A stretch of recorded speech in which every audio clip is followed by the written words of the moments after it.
Shalom Roni. Shalom Nir, and welcome to our weekly update.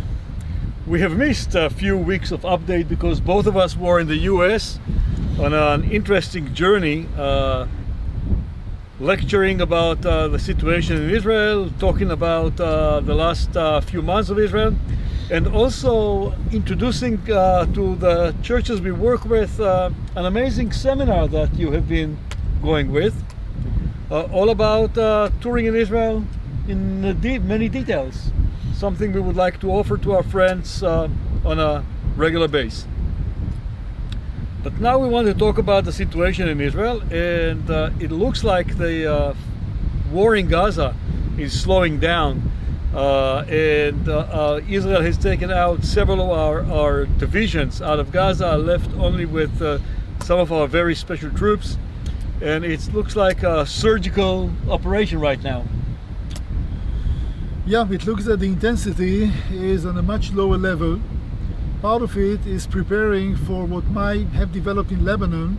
So some of the troops were simply moved to the Lebanese border, try to see if we can end this diplomatically, or maybe there will be a full-scale confrontation because the situation cannot stay as it is.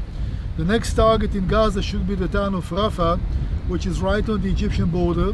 That makes everybody very nervous. The Egyptians are afraid that many Palestinians will try to cross the border and be refugees in Egyptian territory.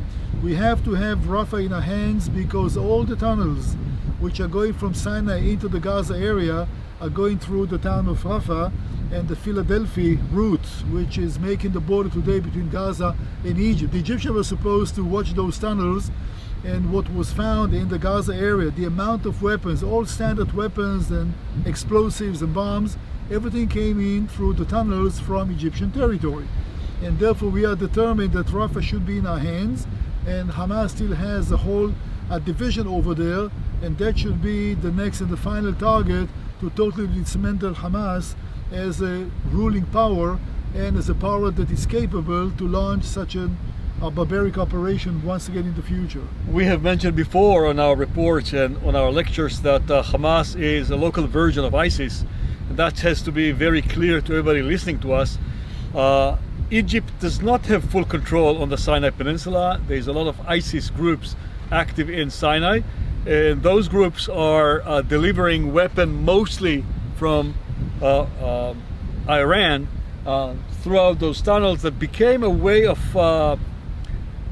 becoming rich for Egyptian officers, allowing this trade to go. And what started beginning with Egyptian support of us and closing that border became the source of income for some of the Egyptian officers as they allow all this trade to happen.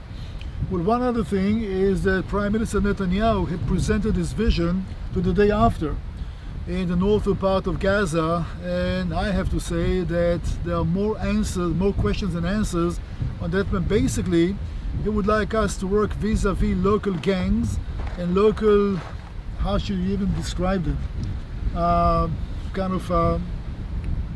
Well, the political situation in Israel is pretty sad. Netanyahu now is pretty much held hostage by the hands of the most extreme Israeli right, and at least that in my understanding and views, and that's why he could not present anything better or bigger or wider to the world, and he's presenting only what his extreme right allows him to present, and I believe that this will all change once Netanyahu's government will be over. Yeah, but basically he said that we are going to work with mafia groups, people that are active in all kinds of crimes in Gaza, and they're going to be our partners. Yeah. They're going to be those that will protect the Israeli side from another Hamas-like organization, and we just don't buy that. I mean, the whole idea that somebody should be in control in the Gaza area, we do not trust the Egyptians to do that. The rest of the world is not interested, and the question is, if it's not Israel who's going to control Gaza, who is going to do that? And again, for long months, Netanyahu hesitated to present a plan because of his political weakness. And finally, he said something that nobody understands, including his own government. Well, I'm not sure about that, but again, it's just to say something that cannot materialize. And those semi-militias of criminals in Gaza are not capable, and I hate to think that Israel is going to work vis-a-vis those groups which are involved in human trafficking, in drug smuggling. They're going to be our partners to maintain law and order in the Gaza Strip area.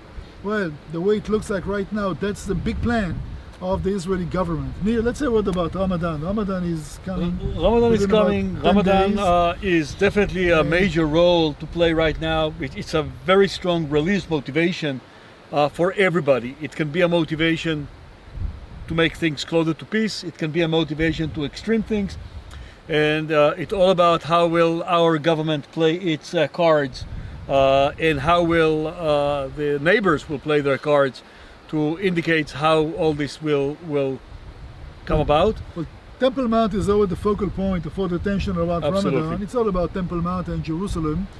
And for that reason, the Israeli government is considering not to allow Palestinians from the West Bank Muslims to come and practice on Temple Mount, because usually they can do that. There's a question about Israeli Arabs. We fully understand that the Temple Mount will be the focal point of all the tension, all the instigation, all of rights demonstrations, and potential bloodshed as well. On the other hand, Israel is a democracy. We are committed to permit or to allow people to practice their religion in a peaceful manner, and that's this very fine line that we have to walk. Who are we going to allow to go to Temple Mount, knowing all too well it's going to be a fertile ground to instigate against Israel, to heat up the very heated up atmosphere anyhow. So we need to make some decisions as a democracy. How do we try to control Temple Mount with giving people the right to practice, but watching very carefully any potential eruption of unrest, which is always a very fine line that we need to walk.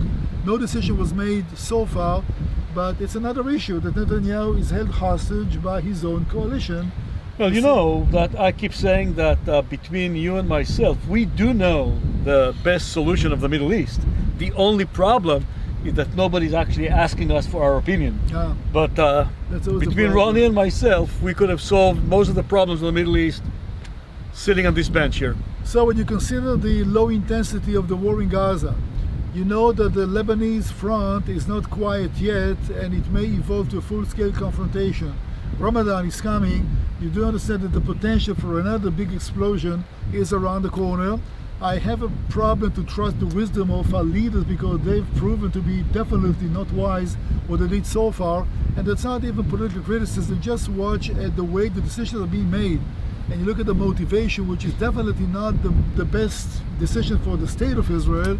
It makes you a little skeptic about what kind of measures we are going to take that will be clever enough not to violate the rights of others and not to take any chances with Israel's security.